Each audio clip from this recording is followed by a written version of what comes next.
Bien, buenos días.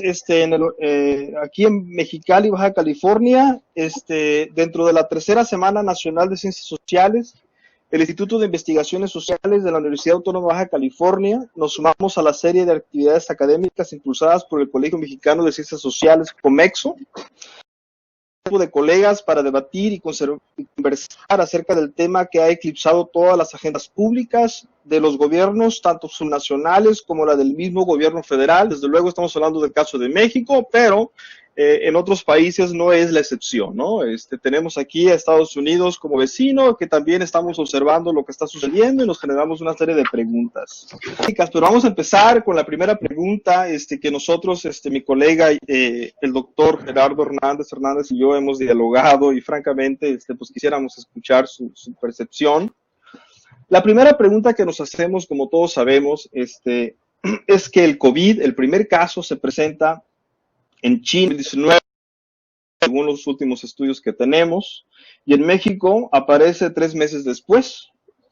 Nosotros nos preguntamos, si quisiéramos saber su opinión, ¿cuál fue la reacción de las autoridades de nuestro país y a qué es atribuible ese desempeño que han mostrado desde el inicio de la pandemia? Agradecería pues sus comentarios. ¿Quién le gustaría empezar? ¿Qué le parece a usted, doctor? Si empezamos con el doctor Carlos Barrachina. ¿Cómo estamos? Buenas tardes de aquí en Bacalar, es donde me encuentro ahorita, por el sur de Quintana Roo, esto que sí se convirtió en Cuña, en Playa del Carmen. Bueno, en relación a la primera pregunta, en relación a la reacción del gobierno mexicano, yo creo que una reacción relativamente prudente en concordancia también con la propia política de comunicación del presidente Andrés Manuel López Obrador, en el sentido de que se trató de poner a un especialista, a un técnico, en los primeros momentos, López-Gatell, pues prácticamente nos hablaba como si fuera nuestro médico particular, ¿no? Y yo creo que eso generó en unos primeros momentos pues, una confianza en la gente de que la cosa estaba manejada desde una perspectiva técnica y que no nos teníamos que preocupar. En otros países, en Centroamérica, por ejemplo, las reacciones fueron mucho más rápidas. Se cerraron fronteras desde marzo de una forma radical, se establecieron medidas de confinamiento. México no optó por esa estrategia, México optó por una estrategia federal, yo creo, más, ¿cómo se diría?, más prudente, ya lo he comentado antes. Entramos en pánico o entramos en una situación de crisis nerviosa en México y en todo el mundo, yo creo, a partir precisamente, más que de China, del caso de Italia y de España. Pareció que estuviéramos viviendo el momento de la epidemia en nuestro propio país cuando se estaba desarrollando en otras latitudes. Ese tiempo, vuelvo a insistir, se utilizó para explicar la situación desde una perspectiva que nos creíamos al principio que era una perspectiva profesional, y desde esa perspectiva a mí me pareció en un inicio bien la reacción del gobierno, siempre y cuando se estuvieran fortaleciendo los hospitales y se estuvieran tomando las medidas suficientes para cuando llegara el pico epidémico. Eso lo que generó es una sensación, vuelvo a insistir, de angustia, de no saber qué es lo que estaba pasando en la ciudadanía y en buena parte de los gobiernos estatales y municipales. Se tomaron decisiones muy diferentes. Yo viajé de la Ciudad de México a Chetumal, a Bacalar, a finales de marzo, cuando en la universidad nos dijeron que ya no teníamos que estar presencialmente. No se comenzó de Quintana Roo y entonces tengo mucha relación con Quintana Roo. Entonces me desplacé y prácticamente no había controles en toda la carretera, estaba la carretera absolutamente despejada desde la Ciudad de México hasta Chetumal.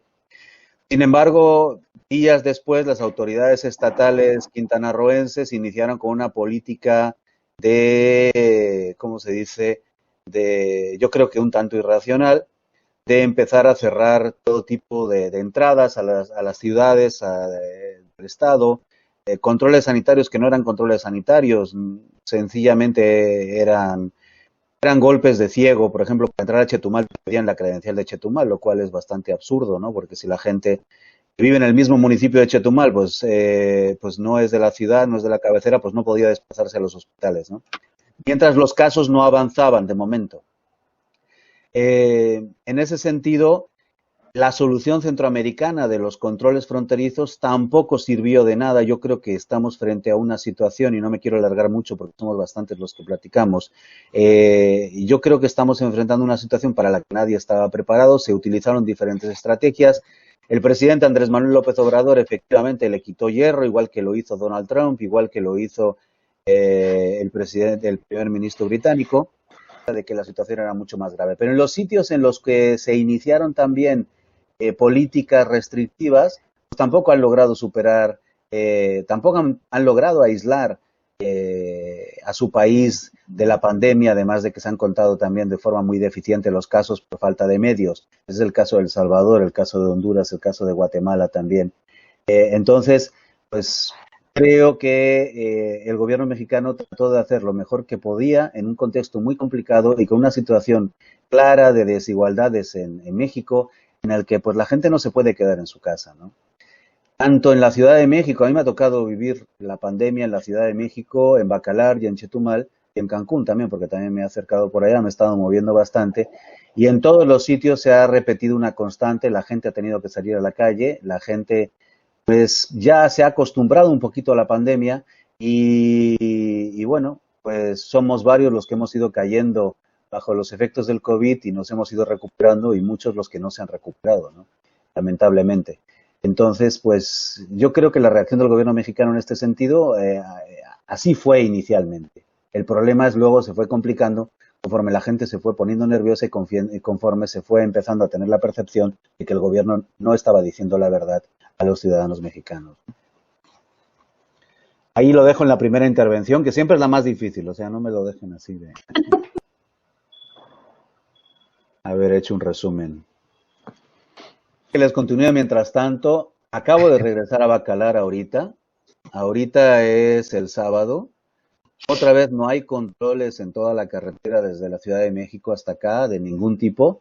Y la situación que nos encontramos tanto en Chetumal como en Bacalar, estuve en Cancún la semana pasada también, tuve que tener trabajo, pero ahí fui en avión.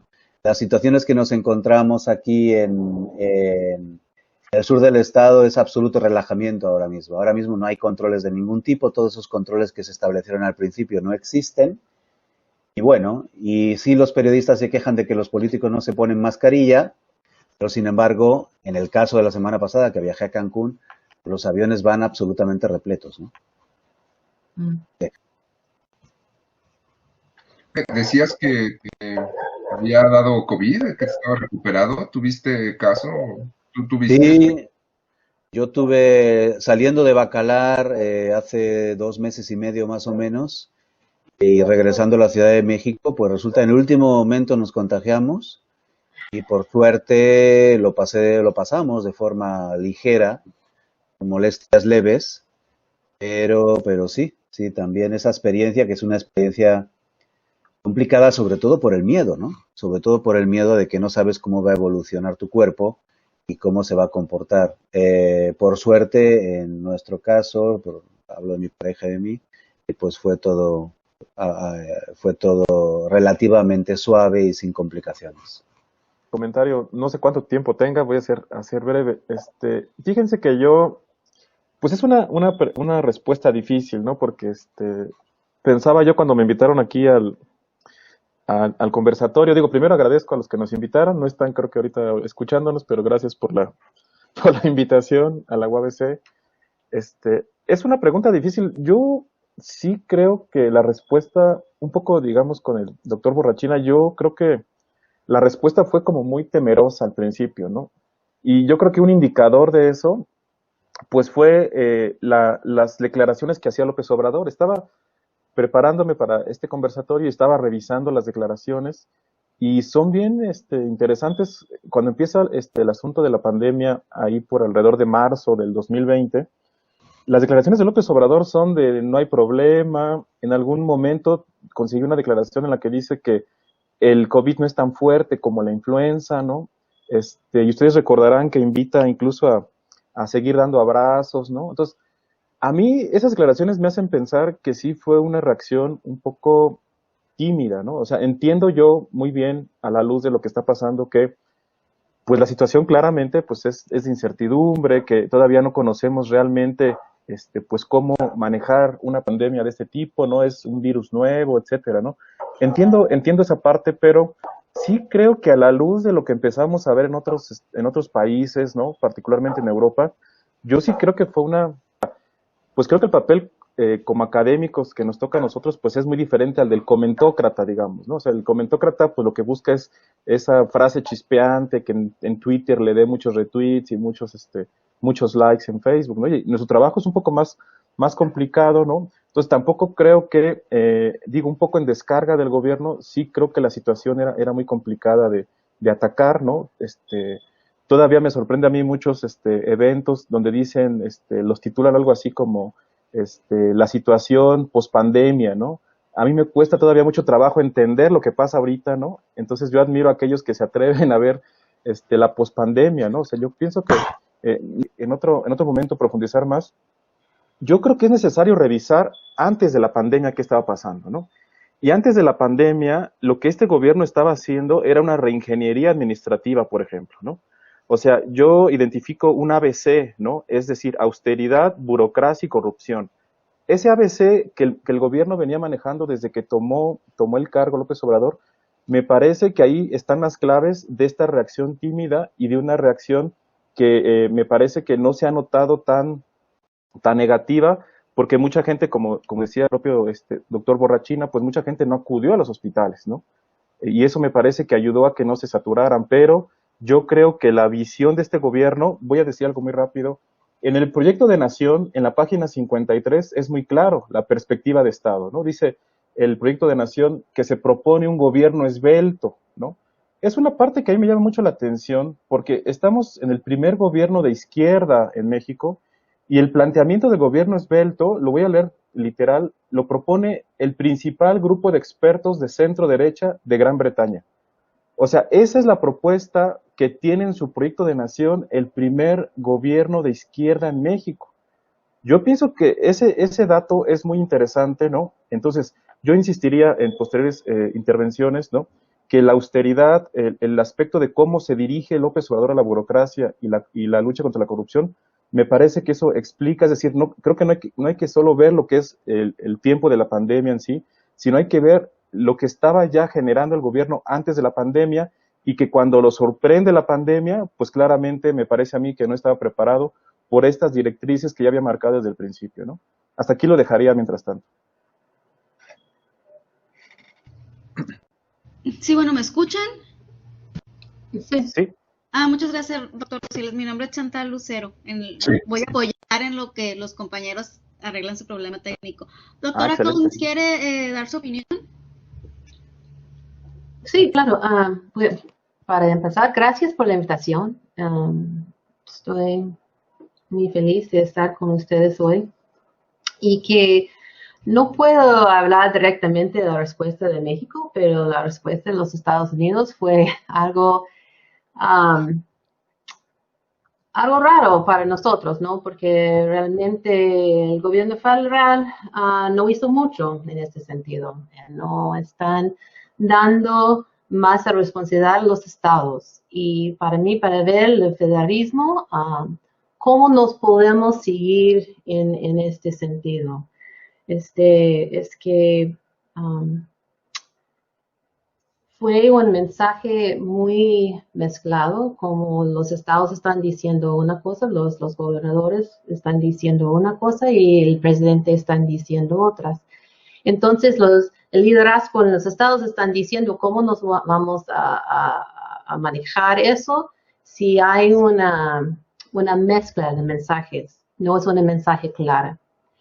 Entonces, eso hizo que una competencia y aumento de los precios de compra profesiones críticas, médicos, como los estados están compitiendo entre ellos mismos en este tiempo para comprar los profesionales importantes para el equipo médico. También se hace que sin un liderazgo claro, la gente está enfadada, están preocupadas, están confundidas y no saben por dónde va.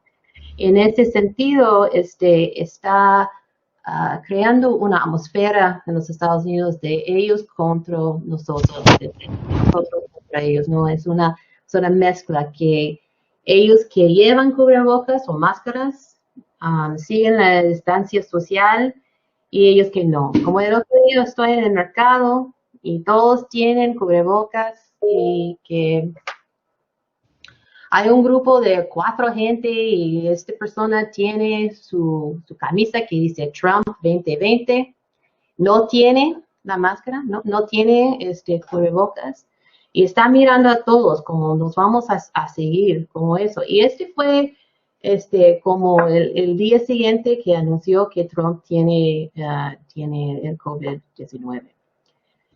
Entonces, está poniendo más tenso.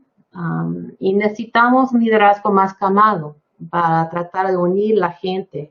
Ahorita estamos muy polarizados y está aumentado con todos los eventos que está pasando en este país en 2020.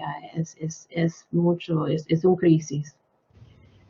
Entonces, el impacto directo en la frontera ha sido limitar los cruces para cerrar la frontera. Quieren cerrar completamente, como dicen hace algunos días que fue realmente vicepresidente Pence, que dice el CDC para cerrar no fue una decisión médica, fue más una decisión política. Y pero no pueden, porque no pueden limitar los cruces de la gente que tiene el derecho de cruzar, ¿no? Que los ciudadanos y residentes permanentes. Y fue una política completamente en contraste de la política en los aeropuertos de la nación. Entonces, mucho comercio que está pasando por las fronteras, las garitas en tierra, está pasando ahorita por los aeropuertos. Entonces, si quieren todavía hacer este cambio de comercio, van a Los Ángeles, aeropuerto internacional, porque no hay problemas en este sentido. Entonces, no fue una política muy clara, con una visión cómo gestionar toda esta crisis, y ellos dejaron a los estados, pero como yo pienso, es una situación muy interesante de repensar o regenerar en general, no sé si es, la manera que estamos gestionando del federalismo, particularmente en la frontera entre México y los Estados Unidos, un área en una región muy distinta. Entonces, gracias. Muchas gracias, doctora Collins. Doctor Flores Crespo. Sí, bueno, pues en primer lugar, muchas gracias, Reinaldo, por haberme invitado. Es un gusto aquí estar junto con Kimberly, Javier y Carlos en este foro. Lo segundo que diría es, para vertir mi comentario, es que el brote de la pandemia a mí me toca viviendo en Boston en marzo, y pues ahí la perspectiva pues es distinta, ¿verdad? Si uno vive en otro país y lo que le ocurre al suyo. Esto creo que es importante hacerlo notar para dar mi respuesta. La respuesta que yo doy a la pregunta pues, que ustedes amablemente nos mandaron tiene 3 vertientes. A ver qué opinan ustedes. La primera es, no hay que olvidar que surge el virus en China, un país capitalista pero autoritario.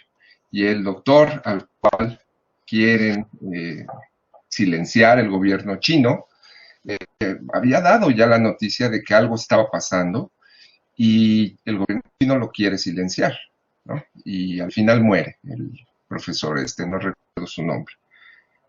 Eso creo que es importante hacer notar. Amartya Sen dice, premio Nobel de Economía, dice que las desgracias humanitarias ocurren en mayor grado en los países que son autoritarios. En las democracias funcionales es menor, porque la prensa tiene un papel activo en criticar al gobierno y visibilizar los problemas que la sociedad enfrenta. En este caso, las hambrunas. Él se refería a su estudio sobre hambrunas, que fue muy famoso. Segunda vertiente. Yo creo que es muy interesante la primera pregunta porque refiere a los procesos de gobierno y a los tipos de gobierno que actualmente tenemos en nuestros países y que creo que hay que verlo de esa manera, el tipo de gobierno con el tipo de reacción que tuvieron. Los gobiernos bastante, bueno, por llamarles autoritarios, tomaron medidas muy estrictas, ¿no? Cierre, completamente aislamientos, ¿no? Y por eso pudieron controlar en un tiempo relativamente rápido la pandemia, ¿no? Los países como algunos países asiáticos tomaron tipos de políticas de este tipo, ¿no? China fue uno de ellos, Vietnam fue uno de ellos, Japón fue uno de ellos, ¿no? Taiwán fue uno de ellos, y controlaron. Luego estaban los países de tipo de gobierno, digamos, de democracia, por llamarla de alguna manera liberal, donde pues confían en el individuo, confían en el ciudadano, y pues ahí la exposición de casos fue realmente exponencial, ¿no? España, Italia, Inglaterra. ¿Qué tuvieron esos países en términos de cómo pudieron contener? Que tienen Italia, Inglaterra, tienen relativamente buenos sistemas de salud, entonces pudieron contener las muertes, lo cual no ocurre con nuestros países, ¿no? Incluso veía una estadística de 8 de cada 10 personas que iban por COVID al Seguro Social se morían en México. Entonces la gente empezó a racionalizar que ya no había que ir si te daba COVID, ya no había que ir al Seguro Social porque era muy probable que te murieras. Y bueno, y luego están otros regímenes, otros tipos de regímenes que es como los que estamos viviendo en México, en Estados Unidos, ¿sabes qué opinas, Kimberly? Que no sé cómo llamarles, realmente no son, totalmente discreparía con Javier en el sentido de que son de izquierda, ¿no?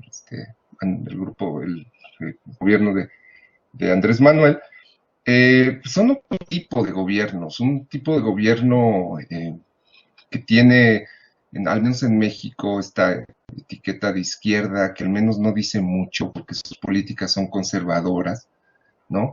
Pero que bueno, tienen esta carga ideológica y esta historia ideológica que sí viene de la izquierda, pero que es muy mezclada. No sé cómo llamarles, pero estos gobiernos tomaron medidas, si también quizá me equivoque, llamarles anticientíficas, ¿no? Improvisadas o negacionistas, ¿no? El virus no existe. La Secretaría de Cultura en México hizo un boletín oficial donde decía que el COVID no era grave, ¿no? Fue oficial la reacción, ¿no? Del gobierno diciendo, no se preocupen, no es grave. Y bueno, pues ahorita ya son 80,000 muertos, y multiplicamos por 3, pues ya son 240,000 muertos.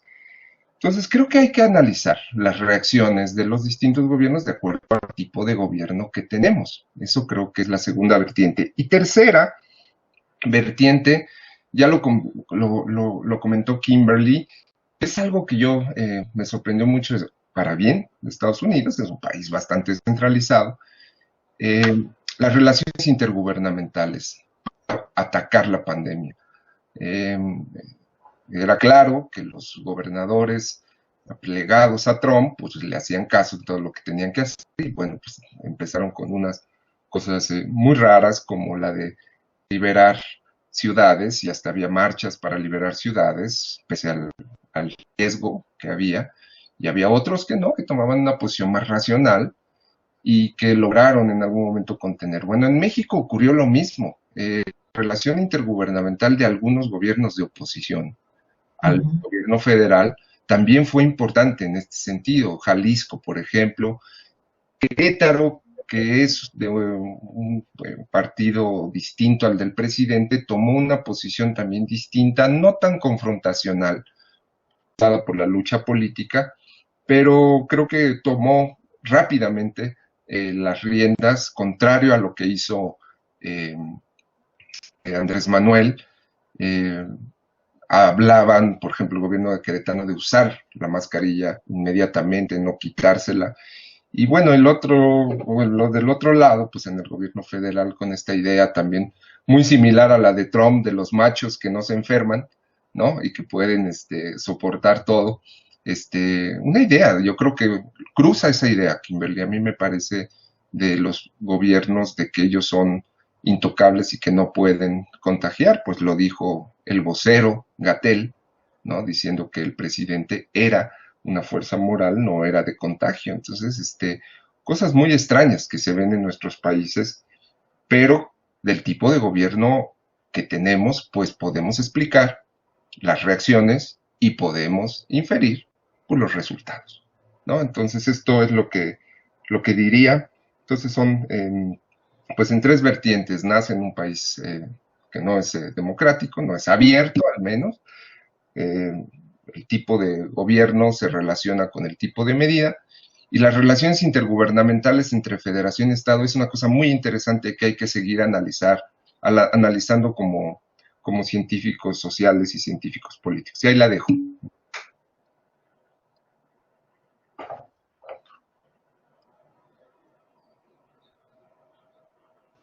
Sí, en relación a la segunda pregunta que nos están haciendo, que dice, nos preguntamos si la narrativa gubernamental ha sufrido ajustes desde el inicio de la pandemia en términos de causalidad, gravedad, culpabilidad. Nos preguntamos esto porque al menos durante los meses más álgidos de la pandemia, el vocero oficial López-Gatell empezó a repartir culpa sacando su vena estructuralista de las crecientes cifras, ¿no? ¿Cuál es mi opinión al respecto? Yo creo que poco está importándolo, y perdón, a lo mejor soy un poco rupturista cuando digo esto, poco está importando lo que está diciendo el gobierno desde hace ya varios meses. Yo creo que perdió relevancia para la gente. Mientras al principio muchas personas estaban pegadas de la televisión, no tengo datos para afirmar lo que estoy señalando, solamente la observación. Yo creo que la gente cada vez ha ido escuchando menos lo que dice el gobierno. Nos hemos dado cuenta de que tenemos que sobrevivir por nuestros propios medios. O sea, es triste decir esta situación, pero yo creo que un poco está en el espíritu de todos, ¿no? Los hospitales, finalmente no se generó una situación de colapso inminente, o por lo menos no se vendió así en los hospitales mexicanos, excepto en algunos momentos, como sí pasó en Honduras, por ejemplo, o en Guatemala. No ha sucedido esa situación. Entonces, en ese sentido, no sé si importa mucho, perdón de plantearlo de esta manera, lo que el gobierno está haciendo o dejando de hacer. Lo que yo me he dado cuenta es que existe un relajamiento total en la vida cotidiana, tanto en la Ciudad de México como en el Estado de México, como en el propio Estado de Quintana Roo. Pues es muy difícil el detener las actividades cotidianas. Hay muchas actividades cotidianas detenidas, como son las turísticas, por ejemplo. Aquí en Bacalar está absolutamente todo cerrado, los restaurantes empiezan a abrir y tienen a los vendedores afuera de los restaurantes intentando que entres al restaurante, pero pues hay muy pocos clientes. Ayer llegaron clientes del norte del estado por el huracán, se desplazaron por aquí para Quintana Roo. Los aviones hacia Cancún están llegando, pero en menor número, están llegando bastantes menos. Y sin embargo no lo entendemos, o sea, la gente está pensando de que debe de haber casi la misma frecuencia de vuelos porque la vida está continuando y no podemos parar de hacer las tareas laborales que tenemos en marcha. Hay mucha gente que se ha quedado en sus casas, es cierto, pero son pocos los que se pueden permitir el lujo de ir contando los días que llevan encerrados en su casa sin salir y todas las medidas sanitarias que han estado estableciendo. Entonces, en ese sentido, mi opinión, y perdón por ser tan duro a lo mejor, es que lo que piensa el gobierno poco está importando en esta pandemia, porque nos estamos viendo en la obligación de gestionarnos cada uno nuestros miedos y nuestras situaciones. Yo creo que yo empezaría primero, interesante lo que dice, por ejemplo, el doctor Pedro, ¿no? Sobre esta importancia que tiene el tipo de gobierno, el tipo de régimen que se tenga para dar respuesta a la pandemia. Pero ya, digamos, si nos vamos a las cifras, pues la verdad es que ha sido difícil para el gobierno defender la posición de que se ha hecho lo correcto, ¿no? O sea, yo, claro, cuando uno escucha al vocero López-Gatell hablar, pues uno no espera otra cosa de un vocero del gobierno, es decir, el vocero, pues su trabajo justamente es tratar de impulsar un discurso que se meta en la agenda pública, ¿no? En la agenda de los medios y que empiece a contrarrestar, pues evidentemente las otras voces o las otras voces que también están emitiendo sus mensajes criticando al gobierno. Entonces uno, pues claro, eso no sorprende que el gobierno, que el vocero gubernamental pues vaya tejiendo este discurso que defienda evidentemente las acciones del gobierno federal. Eso me parece que es parte del trabajo de él, ¿no? Pero me parece a mí sí que las cifras no ayudan, es decir, si uno revisa todos los top aquí tengo enfrente de mí el top, ¿no? De los 10 países con más muertes, los 10 países con más contagios, pues la verdad es que México siempre aparece en los primeros 10, ¿no? Y hay un dato que me parece a mí que es muy revelador, que dice que en las muertes, en los 10 países con más habitantes, perdón, muertes en los 10 países con más habitantes del mundo, pues evidentemente aparece México con ya más de 80,000, ¿no? 80,000 muertes. Entonces, México ya tiene más muertes que 6 países que tienen más habitantes, ¿no? Es verdad que a lo mejor habría que considerar, como decía el doctor Pedro, pues el tipo de régimen y las acciones a lo mejor no tan democráticas que estos países impulsaron. Pero lo cierto es que pues estamos hablando de 80,000 personas que ya murieron, ¿no? Entonces, me parece a mí que los datos realmente no ayudan, ¿no? En la defensa de las acciones del gobierno. Yo insisto en descarga del gobierno, que pues claramente no es un tema sencillo de trabajar, de resolver, pero me parece a mí que sí las cifras no están ayudando. Y en ese sentido, me parece a mí que por eso los discursos a mí sí me parecen a veces contradictorios, ¿no? Porque el vocero hace un esfuerzo por justificar cosas tan sencillas como el tapabocas en López Obrador, ¿no? O sea, López Obrador tiene una fijación, digamos, por no usar el tapabocas, ¿no? Y ahí escuchamos a López-Gatell armando un discurso para justificar por qué no lo usa, y ya decía el doctor Pedro esto de que pues él es una fuerza moral, ¿no? Y discursos un poco extraños, ¿no? Entonces, a mí me parece que ya para concluir, que sí la pandemia vino a reconfigurar tremendamente la agenda pública, ¿no? O sea, de repente es un movimiento que se propone una cuarta transformación. O sea, yo sí quiero llamar la atención sobre la propuesta inicial que tenía este gobierno, ¿no? Hacer unas transformaciones de tal magnitud que parecidas a la independencia, a la reforma, a la revolución, ¿no? Y de pronto, pues se le aparece una pandemia, ¿no? Una pandemia como nunca se había visto, que me parece a mí, que, por lo menos yo en lo que he revisado, pues en los últimos 100 años no recuerdo, no veo un problema tan grande como y de repente a la cuarta transformación se le aparece esta pandemia. Entonces, me parece a mí que sí, el gobierno no ha sabido manejarla, pero en descargo del gobierno, pues me parece que es una cuestión tremenda, ¿no? En estas directrices que había marcado, insisto, desde el principio, se le aparece una pandemia y a mí me parece que sí le está costando un poco de trabajo enfrentarla, ¿no? Bueno, como observadora extranjera, no me quedo a la margen de esta pregunta directamente. No puedo, yo no siento que puedo comentar sobre el vocero oficial. Pero mirando eso, para nosotros es la confianza en el gobierno, ¿no? Está bajando, está despreciando. Entonces, si tenemos realmente una democracia liberal, es muy importante que la gente pueda creer en la información oficial. Y fue una fuerza tremenda para los Estados Unidos, porque siempre estamos usando los recursos del gobierno para las investigaciones, para entender qué está pasando en la comunidad. para realmente creer en la realidad que está pasando.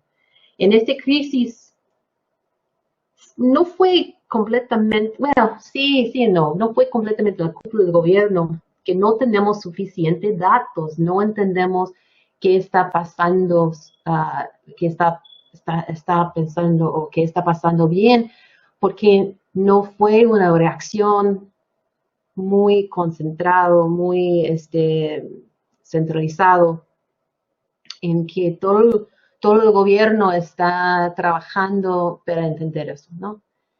Entonces es nada más que las comunidades tienen que colectar la información y pasar a los estados.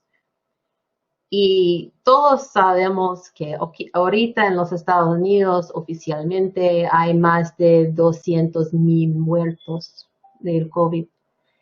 Pero también todos nosotros sabemos que este no es el número real, porque no sabemos, no estamos haciendo suficiente colección de los datos que tantas enfermedades que tenemos y cuántos muertos tenemos. Hay gente que murieron en febrero, en enero en los Estados Unidos, que ellos pusieron en otra cosa.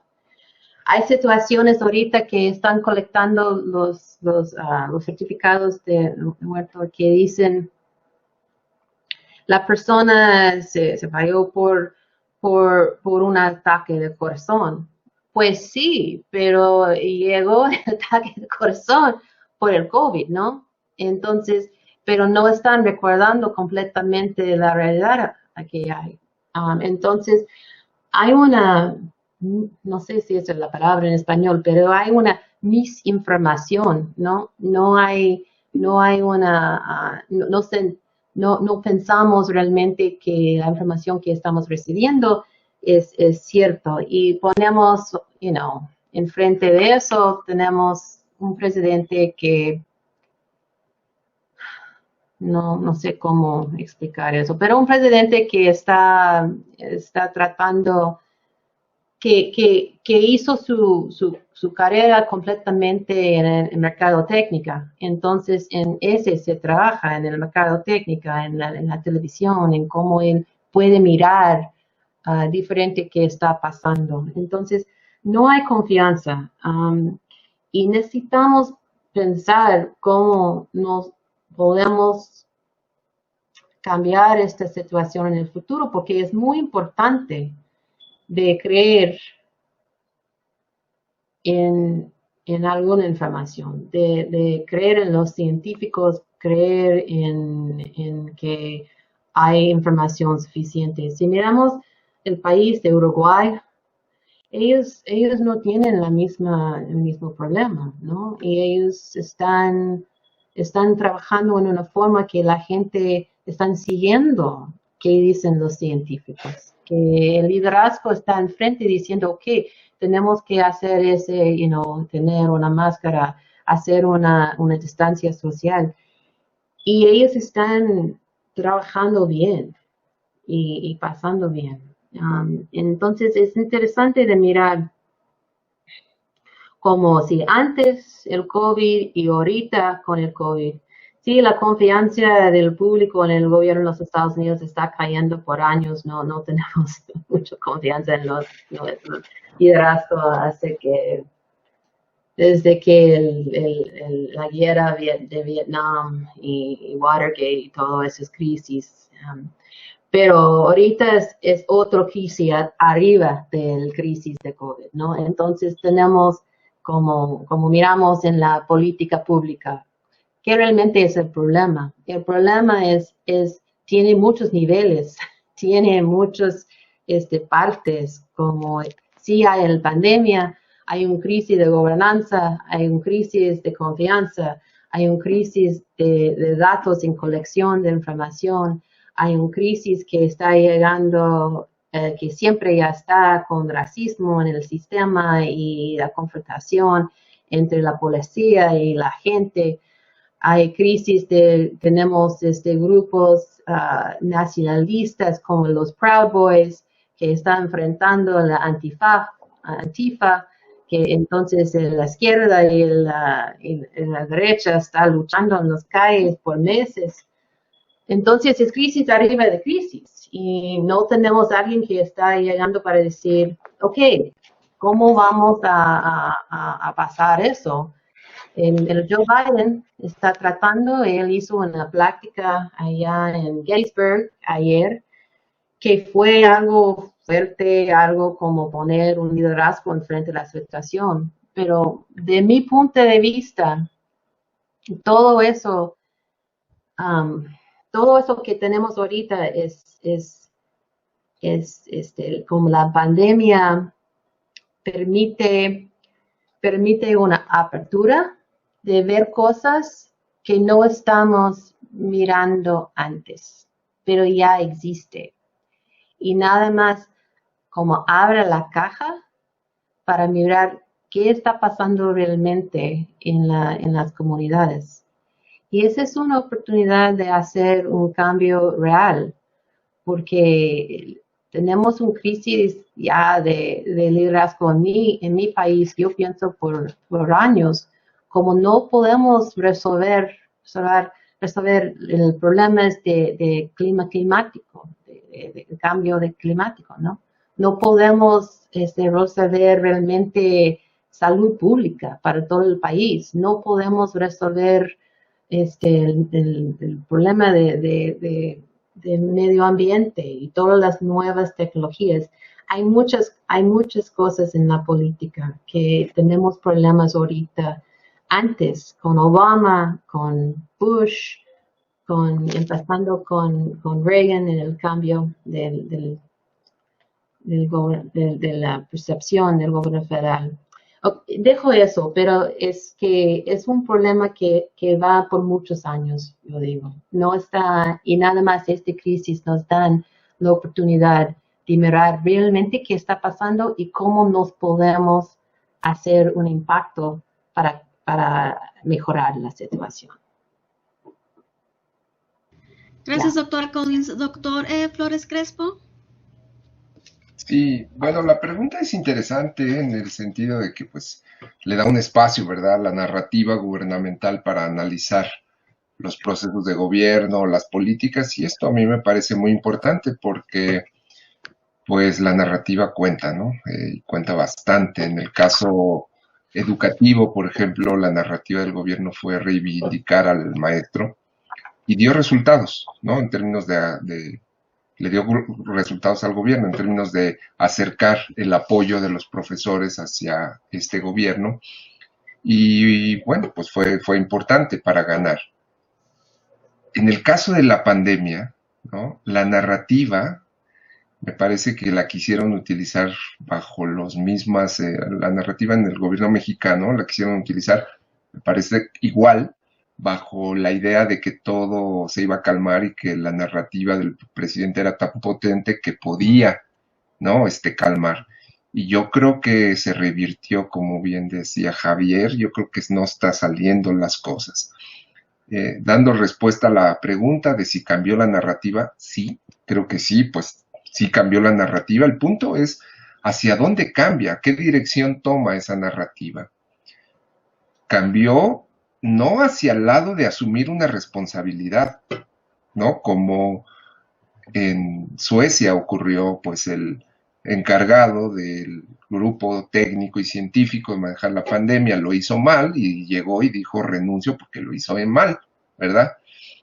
Acá en México, pues como somos en México, como antidemocráticos en mucho sentido, y oiga, usted hizo mal las cosas, no, pues fue culpa del otro, ¿no? Una irresponsabilidad tremenda, un rasgo antidemocrático, y eso es lo que el gobierno así ha cambiado la narrativa. Y creo que eso es una equivocación grande, porque como bien decían los colegas, pues eso lo que genera es desconfianza. Y si generas desconfianza, pues rompes cualquier esquema de cooperación o un esquema de decir todos tenemos que salir de esto.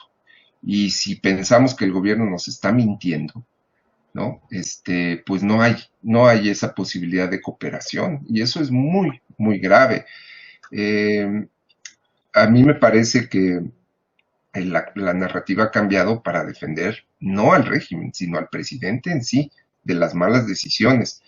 Recuerdo un contraste, Kimberly, a ver qué opinas, entre Fauci y López-Gatell, pues cuando le dicen, oiga, ¿y si hay una subestimación de muertes? Y Fauci dice, sí la hay, ¿no? Y la hay por diferentes razones, por las causas de muerte, por los registros, ¿no?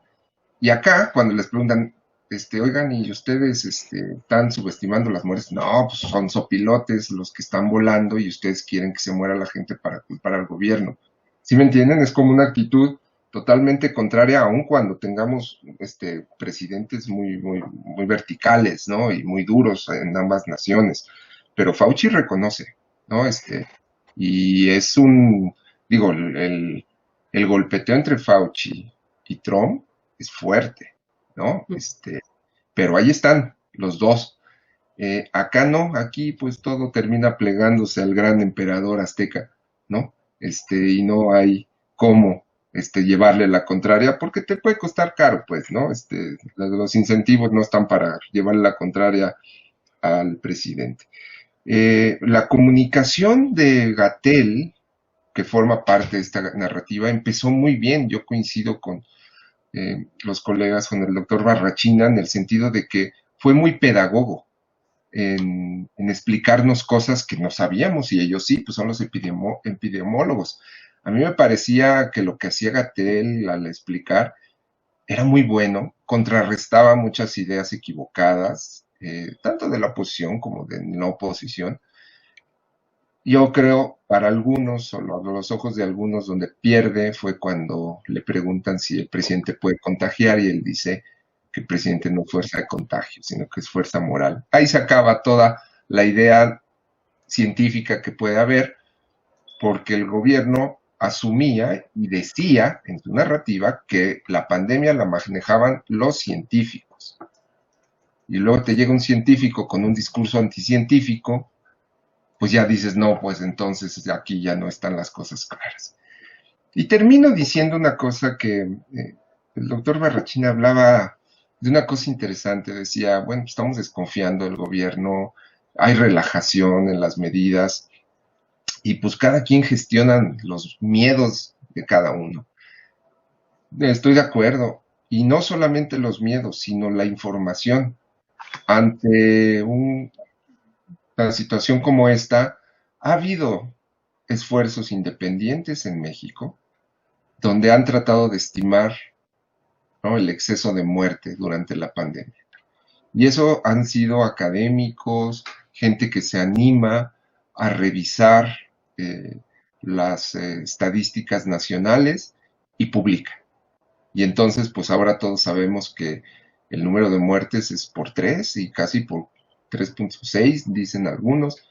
Y entonces, pues esto ya nos hace tener una base distinta para pensar lo que está haciendo el gobierno y desafortunadamente, pues reforzar la desconfianza que tenemos, ¿no?, hacia la fuente oficial, lo cual nunca lo esperaríamos de un gobierno que se decía progresista, porque en el PRI sabíamos que hacían todo esto, ¿no?, y sabíamos que ocultaban información y nos mentían, pero en este gobierno pensamos que iba a ser distinto y pareciera que no. Entonces la idea de poder es muy fuerte. En un momento hubo un intercambio tan fuerte en una de las mañaneras con el vocero que se le pidió, por otros lados, que hubiera un debate público sobre lo que él pensaba que era correcto y que estaba haciendo bien, y lo que un grupo de expertos pensaba que no era correcto. Y él dijo, sí, hagamos esa mesa pública.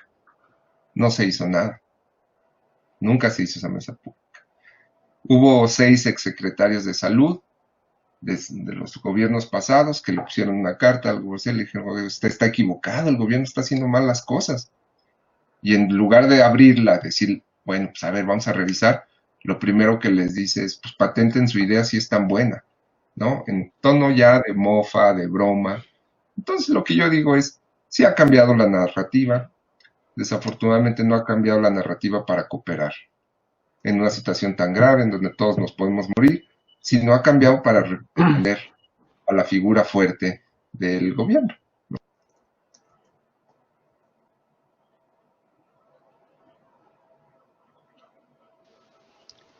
Gracias, bien. doctor Flores Crespo. Voy a seguir con la pregunta. Desde el inicio de la pandemia, contrario a lo sucedido en otros países, pareciera que tanto en Estados Unidos y México se ha intensificado el encono político y social entre los diversos sectores sociales, dificultando su manejo. ¿Cuál es su percepción al respecto? Y empezamos de nuevo con el doctor Parachina, por favor. Bueno, yo quería hacer una reflexión inicial antes de responder a esta pregunta que es compleja, en el sentido de rescatar una cosa que ya habíamos estado platicando.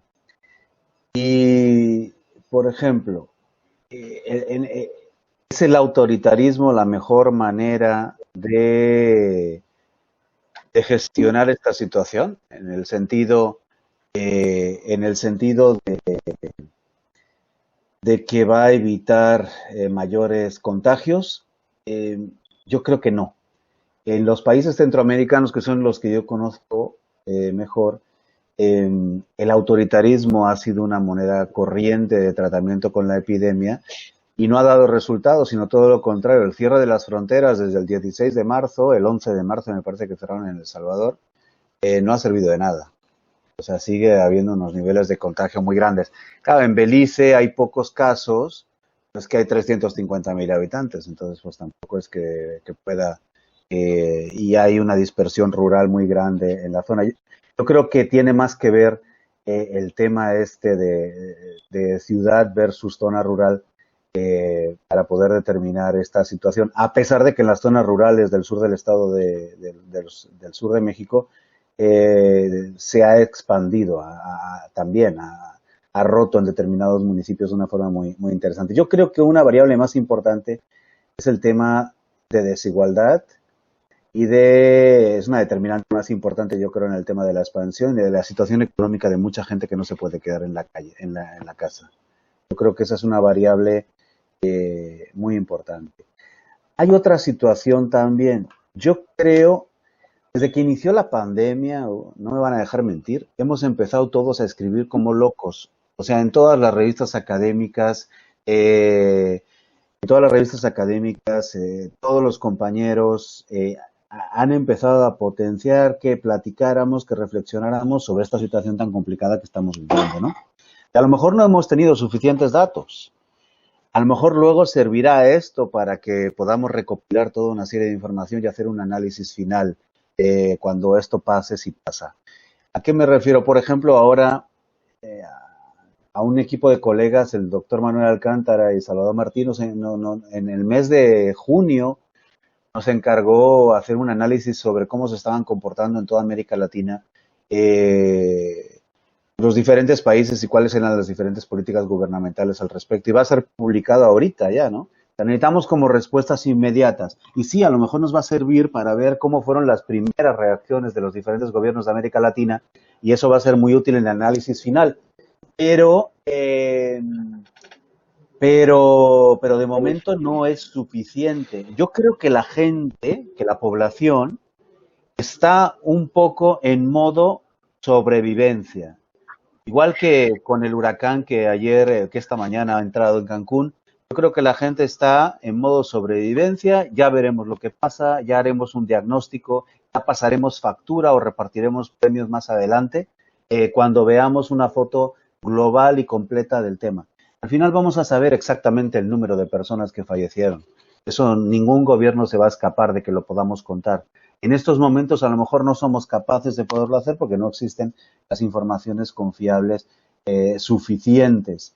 Entonces, en ese sentido, el diagnóstico va a ser tremendo y se va a pasar factura a los gobiernos, yo creo. O sea, de eso no podemos tener en cuenta. Sin embargo, ahora encontramos situaciones contradictorias. Yo creo que es por eso, porque la gente está vamos a sobrevivir y luego vemos qué pasa, sin pensarlo, ¿no? De una forma inconsciente.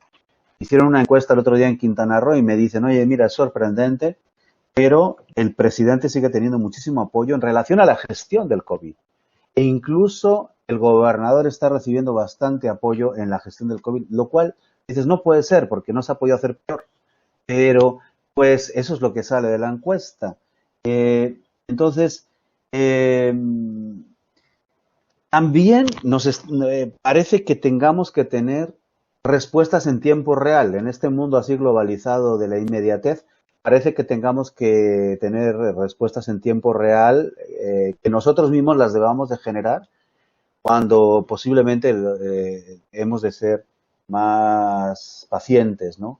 En México, cuando en relación a la pregunta, pues no podemos olvidar, en Estados Unidos tampoco, pero llevo perdido el pulso de Estados Unidos hace bastante tiempo, por lo menos el cercano. En, en México tenemos elecciones en 2021 y elecciones muy grandes. Eh, y las cosas ya han empezado. Se están definiendo candidaturas, se están definiendo posiciones, se están definiendo coaliciones ahorita. Desde mi punto de vista, la pregunta que se le hace a la gente, más si el gobierno está respondiendo bien o no está respondiendo bien en estos momentos, la pregunta que se le debería hacer a la gente es: ¿qué problemas tienes tú con el COVID? ¿Cómo te puede ayudar una futura administración o una administración que vaya a gestionar los problemas en el corto plazo? Porque ahora, por lo menos, como yo lo veo, estamos todos en una situación de vamos a ver cómo salimos de este problema, ¿no? En el tema de los médicos, del personal sanitario, ahí se está viviendo otra circunstancia, porque ellos han tenido que enfrentarlo de una forma mucho más directa. También han tenido que aprender a sobrevivir, ojo, pidiendo guardias para que otras personas los hagan, pidiendo retiros, pidiendo licencias para no estar al frente de la pandemia en muchos casos, estando al frente en otros momentos. En el sector médico se han dado, o en el sector sanitario se han dado un número muy importante de fallecimientos de personal que está en primera línea. Y bueno, pues yo creo que un poco la respuesta a esta tensión política va por ahí. Tenemos elecciones, se va a intentar capitalizar. No sé si va a dar resultado el echarle culpas a los demás en este momento, pero sí va a dar resultado cuando tengamos, o sí va a tener un efecto, desde mi punto de vista, cuando tengamos un periodo mucho más largo de observación y de análisis. En ese momento se va a poder ver con claridad si se gestionaron bien las cosas o no. Concluyo con esta reflexión que hice al principio. ¿Qué modelo está dando mejores resultados en situaciones de pobreza y de desigualdad? Yo creo que ninguno. Utilizando un tipo de estrategias o utilizando otro tipo de estrategias. Y en el caso de México, un país tan grande, con unas situaciones tan complejas, todavía está más complicado, ¿no? Al principio yo defendía la idea que las zonas rurales iban a ser menos castigadas que las zonas urbanas, pero ya he visto, por ejemplo, el municipio aquí de José María Morelos o el propio de Bacalar, son zonas eminentemente rurales. Mientras no entró el contagio en estas zonas no pasó nada, pero en el momento en que entró el contagio se contagiaron todos los pocos que vivían por allá. Entonces, tampoco, pues esa dispersión quizás sí ayuda, pero bueno, aquí van mis reflexiones tentativas, ¿no?, sobre este punto. Muchísimas gracias, doctor Barrachina. Doctor Rosiles. Sí, muchas gracias. Bueno, pues mucho que comentar sobre esta pregunta, pero voy a poner sobre la mesa un elemento para no alargar tanto la discusión, pero yo quisiera referirme, ¿en qué contexto estábamos en el país, no? O sea, López Obrador pues gana una elección en el 2018 con más de 30 millones de votos, ¿no? Se convierte en el candidato más votado en la historia del país, obtiene 53% de los votos, ¿no? Obtiene mayorías en las cámaras, es decir, rompe con décadas, ¿no? Décadas de gobiernos divididos, ¿no? Esto representa pues una legitimidad muy alta, ¿no? Entonces, antes de la pandemia, uno podía más o menos proyectar que la elección del 21 pues sería muy sencilla para Morena y sus aliados, ¿no? En la que pues probablemente pudiera mantener la mayoría en las cámaras, ¿no? Eso es lo que uno podía proyectar. Y pues bueno, López Obrador empezaba a implementar toda esta serie de acciones que ha venido implementando, fundamentalmente lo que es el reparto de dinero, ¿no? Más que fortalecer instituciones, el reparto de dinero. No estoy siendo peyorativo, sino estoy describiendo los programas que maneja López Obrador. Y entonces, de repente, cuando uno voltea a ver la oposición, pues realmente no había oposición. O sea, la oposición era muy desdibujada, ¿no? El principal candidato, el candidato panista, por ejemplo, Ricardo Anaya, pues se fue, se excluyó del ámbito público, se exilió, se autoexilió, ¿no? ante la derrota tan alta, me parece a mí tan tremenda que hubo, ¿no? Es decir, incluso algunos analistas hablaron del tsunami, ¿no? Del tsunami electoral que significó la votación en favor de López Obrador. En ese escenario, pues la oposición, yo insisto, era una oposición desdibujada, donde los candidatos que se opusieron a López Obrador, pues simplemente desaparecieron de la agenda pública, ¿no? Desaparecieron del espacio público. Yo creo que la cosa con la pandemia es que viene a ser una oportunidad para la oposición. A mí eso yo lo observo muy claro, ¿no? O sea, la pandemia vino a obstaculizar un poco el desarrollo, el proyecto que tenía López Obrador y le ha permitido a la oposición, no que signifique que pues ya es una oposición muy fuerte ni muy dura, pero sí le ha creado algunas condiciones que eran muy difíciles de ver en un momento anterior a la pandemia. Entonces, en esta parte del encono, que es la pregunta que se nos plantea, yo lo diría así, la pandemia sí le ha dado una nueva oportunidad a la oposición frente a un movimiento que era claramente muy fuerte, ¿no? Entonces, ahora ya hay algunos visos de oposición, porque ante los malos números, insisto yo, que ha tenido el gobierno federal frente al combate a la pandemia, le ha permitido a la oposición pues crear por ahí algún discurso, alguna narrativa todavía muy tenue, pero pues que ya le ha permitido posicionarse al menos frente a este movimiento. Entonces, como recordaba el doctor Barrachina, pues no es menor, ¿no? En México en el 2021 tendremos la elección más grande en la historia del país, ¿no? Más grande tanto por el número de ciudadanos que están convocados como por el número de cargos a repartir, ¿no? Entonces es muy una coincidencia, me parece que desafortunada, el hecho de que la elección más grande en la historia de este país se desarrolle pues en medio de una pandemia, ¿no? Entonces, me parece a mí que en esta parte del encono, insisto que se nos plantea, yo diría, para cerrar mi comentario de ahorita, que sí me parece a mí que ha creado condiciones, ¿no?, para que la oposición tenga oportunidad de enfrentar como puede, digamos, este discurso desde el gobierno federal. No sé si con muy buenos resultados, eso me parece que todavía habrá que valorarlo, pero me parece que eso también ha hecho que pues obviamente este encono surja o se haga más evidente, porque insisto, antes de la pandemia la oposición estaba completamente desdibujada, la oposición no existía, ¿no? Y sin embargo ya ahorita empezamos a ver algunos visos por ahí, sin que quiera decir yo que sean muy fuertes, pero me parece que sí la pandemia ha creado algunas condiciones para que la oposición empiece ahí a aparecer, tenga una oportunidad frente a ese discurso que venía desarrollando el gobierno federal, ¿no? Gracias. A usted, doctor Rosiles. Doctora Collins. Sí, es que todos sabemos que la zona fronteriza es una zona de federal, ¿no? Y en la frontera entre Imperial y Mexicali en particular, vamos que el crisis para atención médica, hay mucha gente moviendo y hay cientos de personas que tienen que llevar del hospital en el centro California a otras partes del estado. Y hay muchos que describen esta situación como una zona de guerra, como tantos helicópteros que están moviendo gente que están enfermos de COVID en el Valle Imperial, de otras partes, como en San Diego, en Sacramento. Ellos están llevando gente a Las Vegas, algunas, ¿no?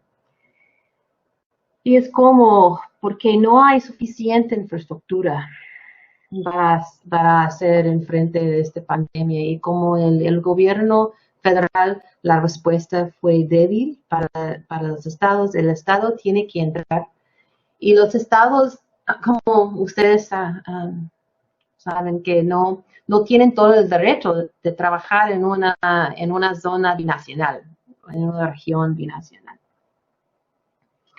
Entonces, ¿qué pasó en los primeros días de la pandemia en esta frontera? En otras partes, en Tijuana, San Diego también, la gente está poniendo la culpa en el otro lado. Están diciendo, si no hay tanta gente viniendo aquí de Mexicali, no vamos a tener este problema. O el problema viene de Tijuana. O están diciendo, la gente entró, la pandemia entró a Mexicali porque hay dos gente que viven en el Valle Imperial que, que pasó a Mexicali para atención de salud pública, ¿no? Porque hay mucha gente en el lado americano que van al lado mexicano para porque sus doctores están allá, ¿no? Entonces, fue un intercambio de personas y el intercambio de la enfermedad. Entonces, es interesante de observar estos impactos, es triste, pero también es una comprensión de la vida de la gente de la frontera y mirar realmente cómo son las conexiones entre nuestros países, que está fuerte, ¿no? Está allá. Y si miramos el número consiste de personas que cruzan todos los días entre Mexicali y el Valle Imperial, y es un tráfico limitado por viajes esenciales, por nada más los ciudadanos y residentes permanentes. Tenemos alrededor de 25,000 gente cruzando durante el verano, en el verano de Mexicali. No es sino la temporada de agrícola, no es estudiantes, no están cruzando. También hay un número de matriculación en distritos escolares en el Valle Imperial que están abajo por 40%, que significa que hay muchos niños que viven en Mexicali y están usando direcciones de abuelos o otros familiares en el valle y están asistiendo a las escuelas allá. Entonces, a partir de estas cifras, nos podemos estimar que hay aproximadamente, yo creo, con años mirando, probablemente 150, 200,000 gente que tienen el derecho de trabajar, vivir y estar en los Estados Unidos, ¿sí? Pero viven en el lado mexicano por algunas razones. Y este número es un impacto tremendo. Si miras en la región, considerando el Valle Imperial, tiene 180,000 gente. Entonces, como estamos divididos por algunos campos de, la gente que sí o no creen en la pandemia y ellos que no, también nos podemos mirar las conexiones entre la gente en este mundo bien globalizado. Y es difícil, tratan de cerrar las fronteras, pero no pueden, porque todavía tenemos los derechos de cruzar. Y tiene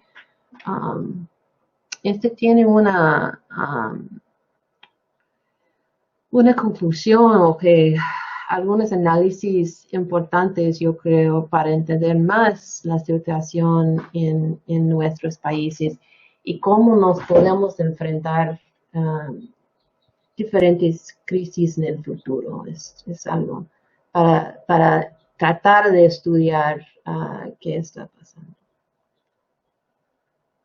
Ya. Gracias, doctora Collins. Doctor Flores Crespo. Sí, bueno,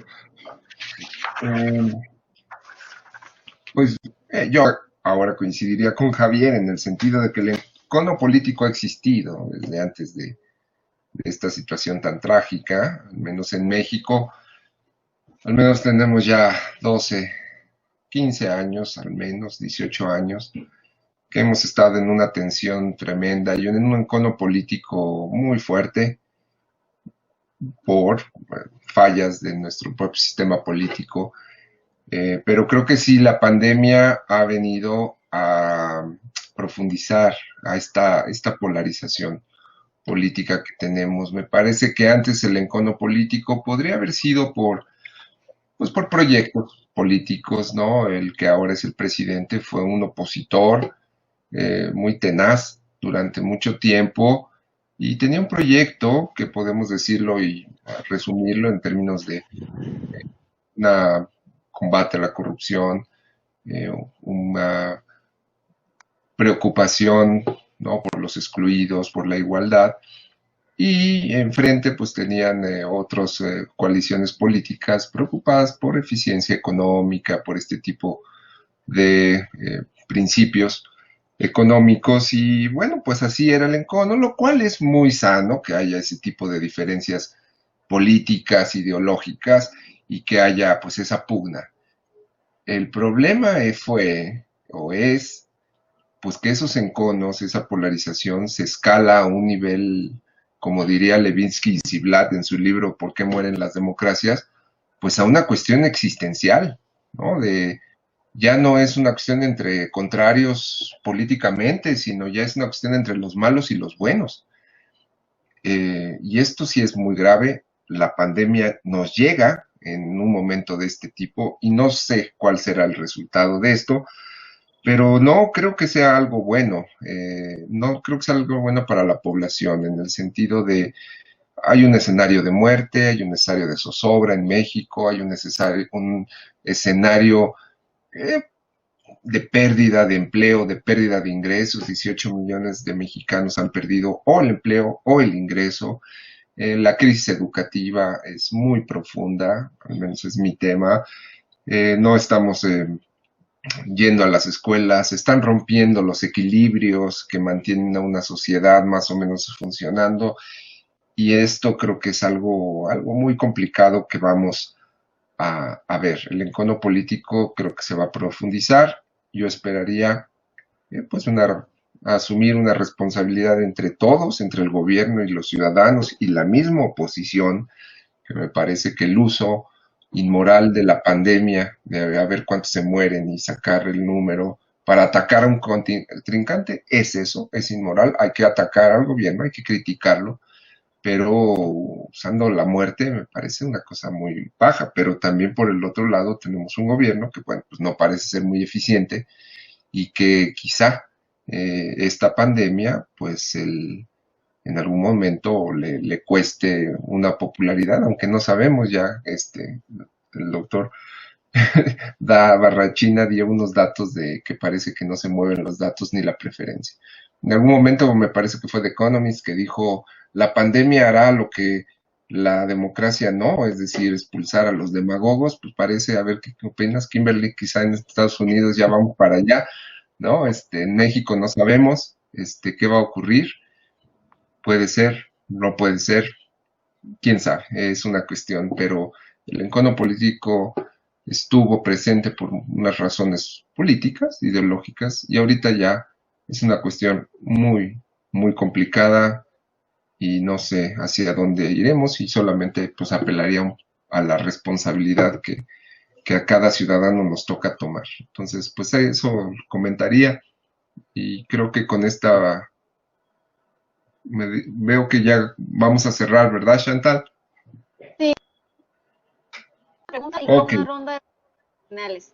La última pregunta sería, una vez escuchado todos los argumentos y a propósito del término nueva normalidad, donde pareciera que todo se reduce a usar cubrebocas, distancia social y gel antibacterial, a donde vayamos, la pregunta que haríamos es, ¿qué sigue? ¿A qué nos enfrentamos como sociedad en lo económico, político, salud, trabajo? Como sociedad. Entonces, ¿puede empezar, por favor, el doctor Barrachina? Sí, claro. Esto, pues quién sabe. Lo quiero ligar con una de las preguntas que nos dejamos en el tintero, pero que es muy importante, yo creo, que tiene que ver con si está afectando de la misma manera a unos y a otros, independientemente de las desigualdades. Y he señalado en alguna de mis intervenciones que las desigualdades efectivamente sí es un determinante eh, para el hecho de la expansión de la pandemia, por el hecho de que no todo el mundo se puede quedar en sus casas. Pero la pandemia sí está afectando a todos los sectores sociales, esto también es cierto. El hecho, por ejemplo, de poderse quedar en casa, pero no moverse de su casa, pues tiene muchos tipos de afectaciones también, desde las psicológicas hasta algunas económicas. Sí tenemos la suerte, algunos de nosotros, por lo menos si es mi caso, de que mi salario llega independientemente de si estoy en mi casa o estoy dando vueltas, ¿no? Porque soy profesor en la universidad y de momento, pues eso no ha hecho mella en mi ingreso.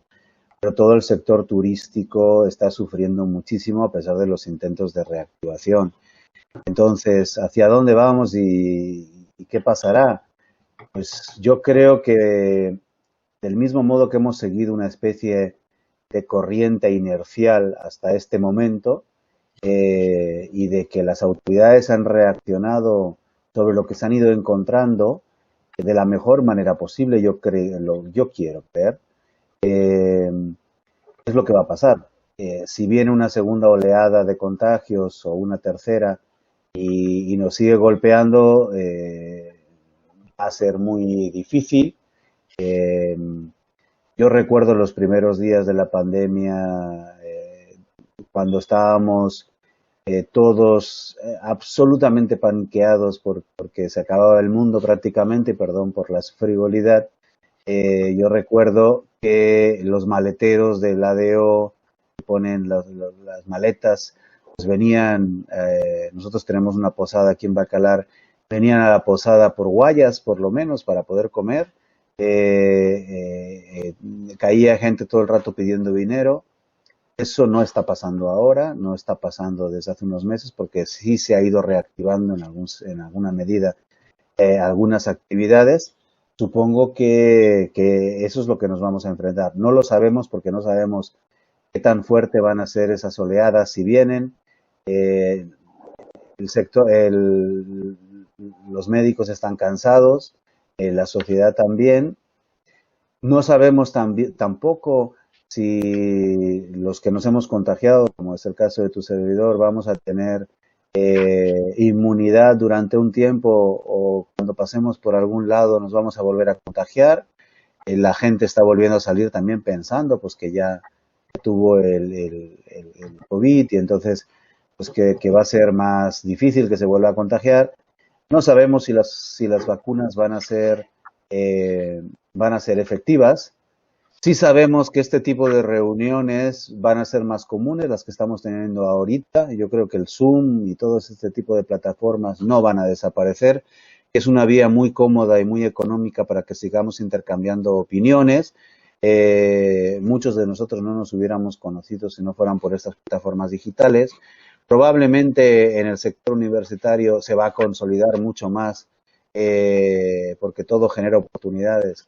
Pues el hecho de que podamos trabajar a distancia en algunos casos, vamos a vivir, como en todas las crisis, pues una salida distinta. Esperamos o esperemos de que efectivamente todo se vaya normalizando. Yo no sé la impresión que tienen ustedes, pero a pesar de que el tráfico ha ido disminuyendo en las grandes ciudades, estoy pensando en la Ciudad de México, pero también en ciudades de provincia, en Cancún, sin embargo, las calles siguen llenas, o sea, el tráfico se ha reducido un poco. Yo que soy experto en manejar muchas horas de carro, el tráfico se ha reducido un poco, pero no tanto. Eso que no hay escuelas presenciales. Entonces, pues vamos a ver qué viene, ¿no? Decía, me estoy riendo ahora porque me estoy acordando de una vez estábamos en un congreso en Tegucigalpa y una socióloga le preguntó a Manuel Alcántara, ya les he hablado de él antes, un politólogo muy conocido, dice, ¿qué hace la ciencia política para arreglar el mundo? Y Manolo se giró sobre la marcha y le dice, pues no sé, dice, nosotros no arreglamos el mundo, con explicarlo ya tenemos suficiente. Si además tenemos que hacer futurología, pues todavía está más complejo, ¿no? Sin embargo,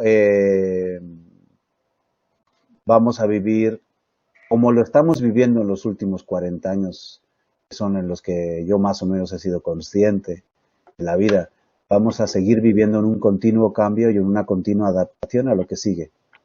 Nos adaptamos a las computadoras, nos adaptamos a los teléfonos celulares, nos adaptamos al Internet y ahora nos tenemos que adaptar a una situación que seguramente superaremos, pero no se sabe cómo, ¿no? Creo. Muchas gracias, doctor Barrachina. Doctor Rosiles. Gracias. Bueno, pues no sé si va a haber tiempo, pero de una vez aprovecho para agradecer la invitación al Instituto de Investigaciones Sociales de la UABC. La verdad es que ha sido un gusto, un privilegio que me hayan invitado y también un privilegio, sinceramente, compartir la mesa con el doctor Carlos, el doctor Pedro, la doctora Kimberly, La verdad ha sido un gusto y como decía el doctor Barrachina, pues agradezco a estos tipos de medios el que podamos coincidir, ¿no? Porque de otra manera, pues sí hubiera sido complicado conocerlos. Un verdadero placer conocerlos, un gusto y espero que, pues de alguna manera nos sigamos encontrando, aunque sea en la virtualidad, ¿no? Muchas gracias. Yo quisiera, es difícil la pregunta porque yo decía que a uno se le hace complicado pues un poco hacer esto de futurología o de hacer prospectiva en una situación donde la palabra que reina pues me parece a mí que es incertidumbre, o sea, es muy complicado. Pero yo quisiera, para cerrar, digamos, llamar la atención sobre dos elementos que me parece que de esos dos elementos o aspectos dependerá el desarrollo futuro de la pandemia, ¿no? Y el primero es, voy a leer una frase, dice, ¿qué es la burocracia? ¿No? Le preguntan, y dice, un toro viejo, reumático, mañoso, corrupto, echado, y que hay que pararlo, y es un cuerpo de avance lento, ¿no? Yo diría, bueno, pues eso cualquier persona pudo referirse así a la burocracia, ¿no? No, es una frase de López Obrador dicha el 29 de febrero del 2020, ¿no? O sea, esa es la idea de burocracia que tiene el presidente del país. El problema es que con esa burocracia está enfrentando la pandemia, ¿no? O sea, en México el responsable de la administración pública pues es el presidente de la República, ¿no? Y este es el concepto que tiene el presidente de la República.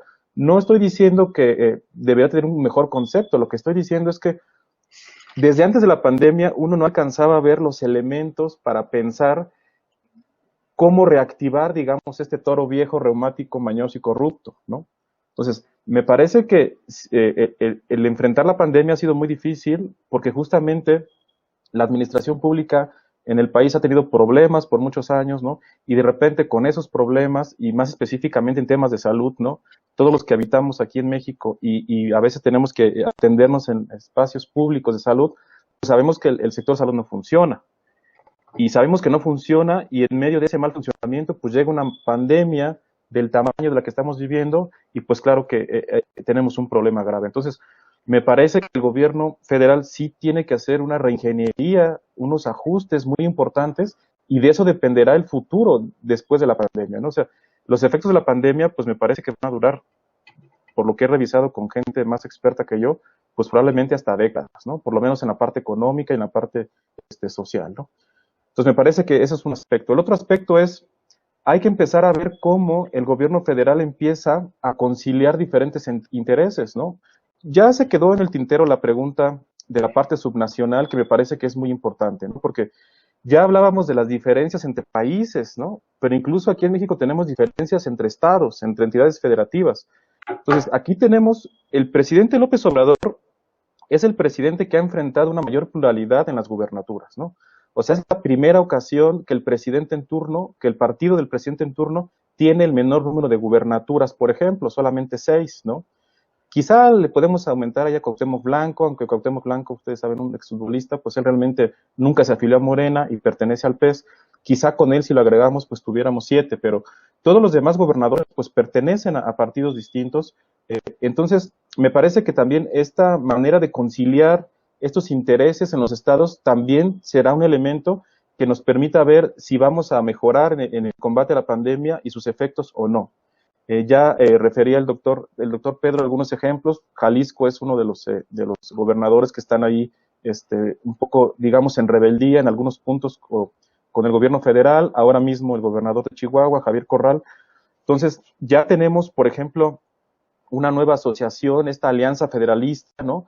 Yo creo que esta alianza federalista no se hubiera creado si no hubiera sido por la pandemia, por ejemplo, ¿no? Entonces, un poco regresando a los efectos políticos de la pandemia, me parece que ha logrado que algunos gobernadores se unan y unidos pues pueden un poco ser más, discutir un poco más con el gobierno federal, aunque sabemos que en el caso mexicano pues es un federalismo muy centralista que difícilmente los estados podrían lograr demasiado, pero sí me parece entonces, para cerrar mi comentario, que hay dos aspectos a considerar, que es de qué manera va a ocurrir esta reingeniería en la administración pública y el segundo aspecto sería de qué manera va a conciliar el gobierno federal, particularmente estoy pensando en López Obrador, pues con todos esos intereses tan distintos en un país que, como ya decían ustedes, pues es tan desigual y tan dispar en muchas zonas del país, ¿no?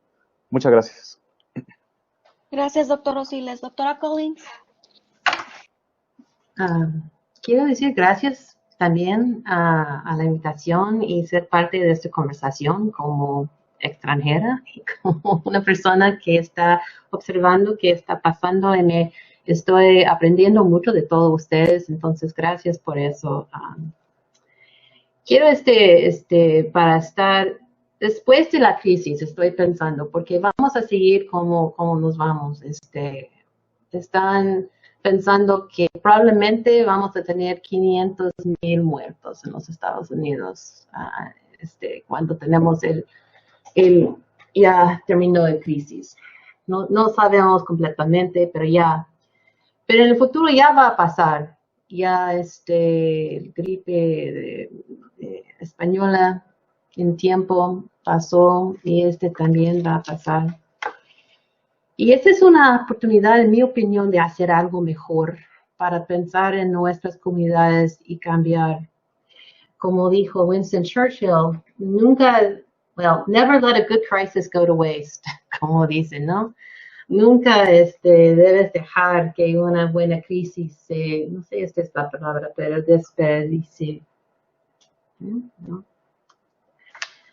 Entonces necesitamos implantar una recuperación que tenga como factores impulsores en la sostenibilidad, pensar más en el cambio climático y en la equidad. Entonces, en el artículo en este mes en el Foreign Affairs, la revista Foreign Affairs, hay un artículo de Mariana Mazzucato, la economista que está en Londres, una italiana, americana, que vive en Londres. Y expone un sólido razonamiento para un mejor crecimiento después de la pandemia. Y tenemos que ver el gobierno como un socio de la solución con los negocios, ¿no? Trabajando juntos, cambiando la perspectiva que el gobierno nada más está allá para ser el estado de policía, de parar la situación o para controlar la situación, pero realmente para ser más en un sistema pensando cómo pueden mejorar, ¿no? Y invertir en cosas que van a mejorar el sector público. También tenemos que pensar en mantener el mercado laboral, ¿sí? No en las empresas grandes y cómo vamos a mantener el too big to fail, pero realmente en las empresas pequeñas, porque que están cerrando y no están sobreviviendo. Y también en los nuevos productos farmacéuticos o vacunas que van a venir, ellos están recibiendo mucho dinero de la parte del gobierno federal para desarrollar. Entonces, estos drogas, estos farmacéuticos deben estar en la esfera pública para hacer un amplio intercambio y desarrollo en todo el mundo. Y no para poner en el parte del capitalismo que está cerrado y nada más que tienen el dinero pueden pagar por el resultado. Entonces, como un ejemplo, la compañía farmacéutico de Gilead, que está desarrollando la droga que tomó presidente Trump, el Remdesivir, recibió como 70.5 millones de dólares del gobierno federal para hacer para hacer este tratamiento. Y van a vender este tratamiento por $3,120. Entonces, la gente tiene que pagar por la droga que está invirtiendo el sector público para mejorar, ¿no?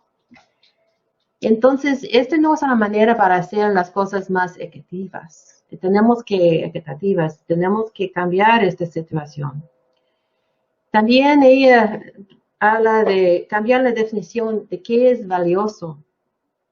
¿Cuáles son nada más los bancos grandes, las finanzas, los deportes y los actores? como yo vivo en Los Ángeles, como todo está basado de Hollywood, que hay muchos artículos en la sociedad que tienen valor y tenemos que poner más valor en esos y pensar en la educación, pensar en cómo nos podemos mejorar y colocar propiamente las cantidades conectadas, con pesos o con dólares, conectar cada cosa más con un valor y no pensar nada más en las finanzas o en los bancos.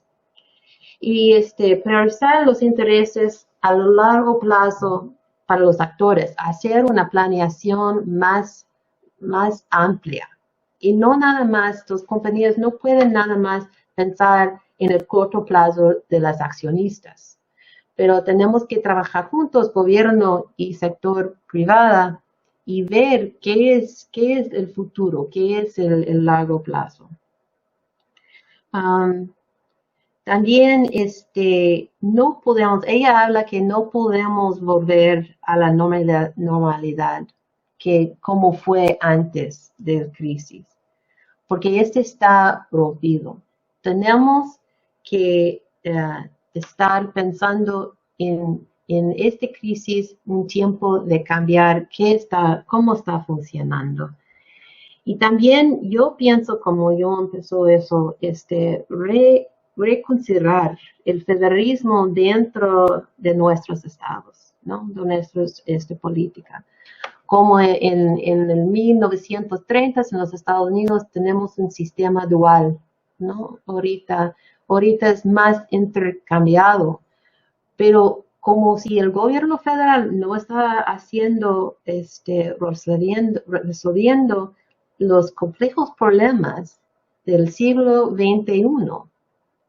Tenemos que pensar en nueva gobernanza que están basados en el siglo XXI, ¿sí? Y no sé completamente cómo es de forma o cómo nos podemos pensar, pero no podemos continuar con la burocracia del siglo XIX o el siglo XX.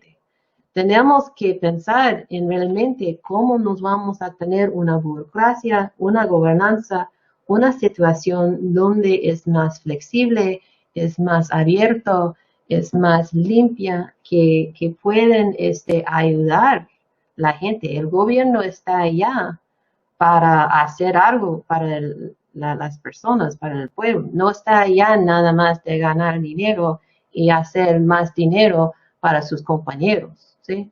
Entonces, esta es mi opinión, es una oportunidad, una apertura, que es un poquito un tiempo peligroso, pero es un tiempo que nos podemos ver las posibilidades por el futuro para estar viviendo en el nuevo siglo, que ya tenemos casi el cuarto parte, ya está terminado en este siglo.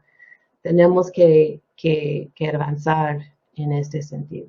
Otra vez, gracias para la oportunidad y el chance de conocer a todos ustedes. Muchas gracias, doctora Collins. Doctor Flores Crespo. Sí, bueno, igual agradezco la invitación a Reinaldo, a Chantal, a Gerardo, a todos ustedes.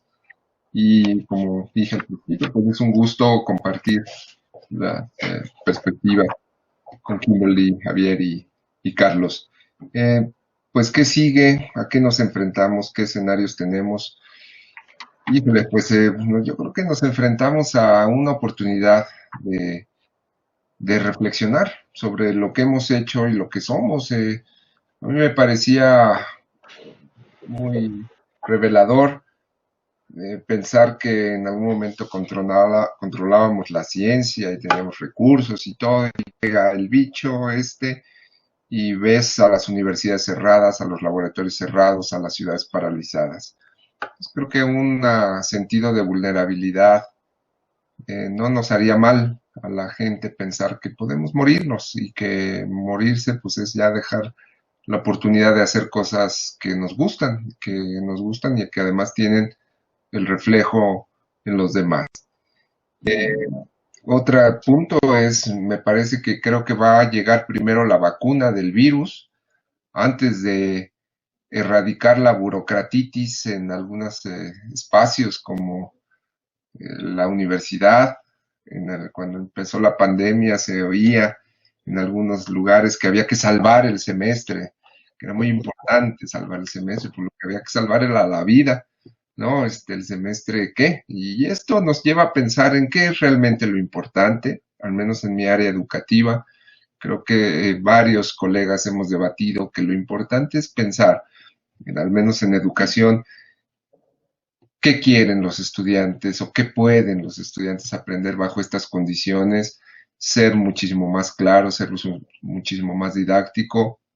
En un sondeo que hicimos en mi facultad del quehacer académico de estudiantes y profesores, los estudiantes decían que para ellos aprender mejor, una es los profesores nos teníamos que organizar, así decían, mejor, tenían que tener mejores conexiones a internet y que les explicáramos qué queremos que aprendan, ¿no? Y esto a mí me pareció una demanda muy genuina, en el sentido de decir, pues sí, claro, hay que decirle a los estudiantes qué quiero yo como profesor que aprendan y en estas condiciones enfocarse a ellos y no andar dando bandazos o yéndose por las ramas, porque no hay tiempo para ello y este tipo de situaciones nos obligan, nos impulsan a ser muchísimo más claros, más didácticos, más enfocados a lo que tendríamos que estar haciendo. Otra de las perspectivas que yo pienso a futuro es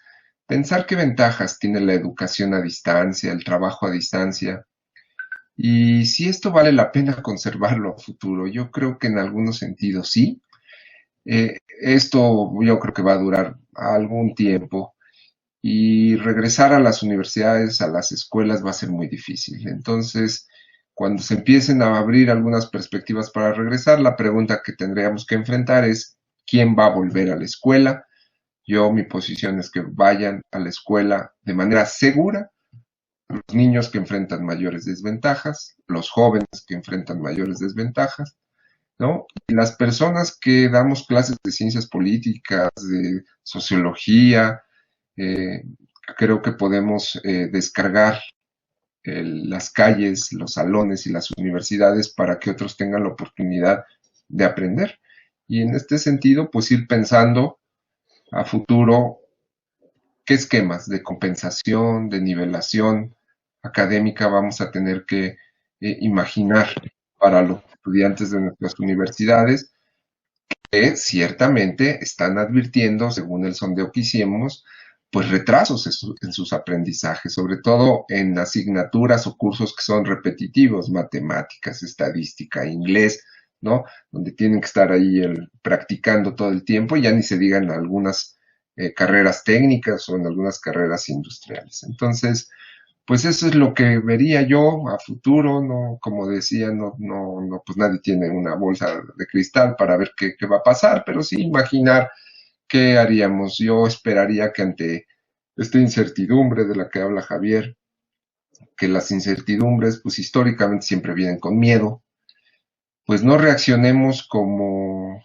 reaccionaron nuestros antepasados, sino reaccionemos con un acercamiento a la realidad mucho más inteligente, más racional, más pensada, más reflexiva y más empática con la gente que está sufriendo en estos momentos y que no tomemos en nuestras manos el miedo como el impulsor de nuestros comportamientos y nuestras conductas, que como les digo, pues la historia ha mostrado que cuando hay miedo, incertidumbre, hay cosas, el ser humano se comporta de una manera no digna de la racionalidad que hemos cultivado durante muchos siglos. Entonces, pues eso es lo que diría y muchas gracias a todos y ha sido un gusto compartir este espacio con mis compañeros y con las personas que nos están viendo a través de las redes.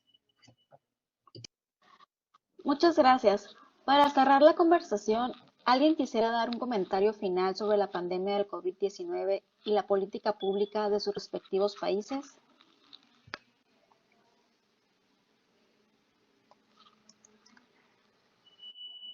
Nadie. Bueno, nuevamente. Nuevamente, gracias a todos por su tiempo y disponibilidad. El doctor Gerardo Hernández y el doctor Reinaldo Angulo me han mandado unas palabras, no sin antes ofrecerles sus disculpas por los inconvenientes técnicos. Leo las palabras de los dos doctores. Primero, queremos disculparnos por las fallas técnicas para llevar a cabo este evento. De igual forma, queremos agradecer su participación con sus reflexiones. Hemos tomado y podemos concluir que, ante el tema de la pandemia, las respuestas de las autoridades han sido diversas, van desde medidas radicales y han variado con el tipo de gobierno, autoritarios, democráticos, etc. Pero que el impacto ha sido muy similar en todos los países, lo cual evidencia lo poco que sabemos de la misma pandemia y de cómo reaccionar ante una coyuntura que tiene implicaciones no solo de salud, sino económicas, políticas y sociales. También es evidente la ruptura entre sociedad y gobierno. En primera instancia, podemos decir que la sociedad va perdiendo miedo a la epidemia y que el mensaje de los gobiernos no está llegando a la sociedad para reducir los riesgos. En segunda instancia, creemos que el mensaje que realmente muestra lo que estamos viviendo es que no existe corresponsabilidad entre sociedad y gobierno, pues la sociedad no se siente representada por el gobierno. Vivimos en sociedades democráticas, pero con sociedades sin valores democráticos. Esas son las palabras de los doctores. Por mi parte y de parte del Instituto de Investigaciones Sociales, no me queda más que agradecer enormemente a los ponentes y personas que nos acompañan. Una disculpa nuevamente por los problemas técnicos presentados al principio. Se les recuerda que el video se podrá consultar próximamente en la página de YouTube del Instituto de Investigaciones Sociales de la UABC. Gracias nuevamente y saludos a todos.